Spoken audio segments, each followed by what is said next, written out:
IPL 2025 ఈ నెల March 22 నుంచి అయితే స్టార్ట్ అవనుంది. ఈసారి అయితే ఎస్ఆర్హెచ్ టీమ్ అయితే వైల్డ్ ఫైర్గా కనిపిస్తుంది. లాస్ట్ ఇయర్ 2024 ఎస్ఆర్హెచ్ టీంతో పోలిస్తే ఈసారి 2025 టీం అయితే సాలిడ్గా అనిపిస్తుంది. ఈసారి ఎస్ఆర్హెచ్ లైనప్ చూసుకుంటే మోత అయితే మోగబోతుంది అన్ని టీమ్స్కి.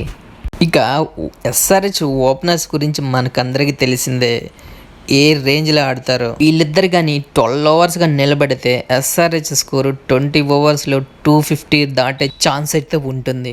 లాస్ట్ ఇయర్ థర్డ్ డౌన్లో త్రిపాఠి, ఆ తర్వాత మరాక్రమ్ వచ్చి పెద్దగా పర్ఫార్మెన్స్ చేసింది లేదు. కానీ ఈసారి ఇషాన్ కిషన్ అయితే ఆ గ్యాప్ని అయితే ఫిల్ చేసేటట్టే ఉన్నాడు. ఆ తర్వాత పొజిషన్లో నితీష్ కుమార్ రెడ్డి క్లాస్ని అయితే మంచి సాలిడ్గా కనిపిస్తున్నాడు. క్లాస్ని గురించి మనందరం చెప్పుకోవాల్సిన అవసరమే లేదు, ఎందుకంటే స్పిన్నర్లను అయితే పిచ్చ కొట్టుడైతే కొడతాడు. ఈసారి అయితే ఎస్ఆర్హెచ్ టాప్ ఆర్డర్ క్లాసన్ వరకు సాలిడ్గా కనిపిస్తుంది. లాస్ట్ ఇయర్ ఎస్ఆర్హెచ్ టీంలో మెయిన్ వీక్నెస్ సాలిడ్ ఫినిషర్స్ లేకపోవడం. లాస్ట్ ఇయర్ 6th 7th పొజిషన్లో షాబాద్ అహ్మద్, అలాగే 7th పొజిషన్లో అయితే సమ్మద్ అయితే ఆడేవాళ్ళు. షాబాద్ అహ్మద్ కొంతవరకు రాణించిన, ఆ తర్వాత వచ్చే సమ్మద్ అయితే పెద్ద పర్ఫార్మెన్స్ అయితే చేయలేదు. కానీ ఈసారి ఆ 6th పొజిషన్ని భర్తీ చేయడానికి అభినవ్ మనోహర్ ఆర్ ఆ తర్వాత ఏది ఆడే ఛాన్స్ అయితే ఉంది.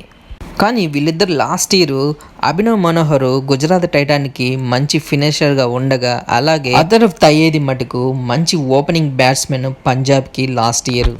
ఇక 7th పొజిషన్లో అయితే ఎస్ఆర్హెచ్ టీంకి అయితే మంచి ఆల్రౌండర్ అయితే దొరికాడు. రీసెంట్గా జరిగిన ఛాంపియన్స్ ట్రోఫీలో ఈ సౌత్ ఆఫ్రికా ఆల్రౌండర్ అయితే మంచి సాలిడ్ పర్ఫార్మెన్స్ ఇచ్చాడు. ఇక 8th పొజిషన్లో ఎస్ఆర్హెచ్ కెప్టెన్ ప్యాట్ కమిన్స్ అయితే మంచి సాలిడ్ పర్ఫార్మెన్స్ చేస్తాడు. రీసెంట్గా ఇంజరీ నుంచి కోలుకొని ఎస్ఆర్హెచ్ టీంలో అయితే ప్యాట్ కమిన్స్ అయితే జాయిన్ అయిపోయాడు. ఎస్ఆర్హెచ్ లాస్ట్ టైం ఫైనల్కి వచ్చిందంటే ప్యాట్ కమిన్స్ కెప్టెన్ వల్లే. ప్యాట్ కమిన్స్ కెప్టెన్సీ అయితే ఎస్ఆర్హెచ్కి అయితే మంచి అడ్వాంటేజ్. మళ్ళీ ఈసారి SRH captain Pat Cummins SRH టీంని అయితే మంచి పొజిషన్లో అయితే పెడతాడని నేనైతే అనుకుంటున్నాను.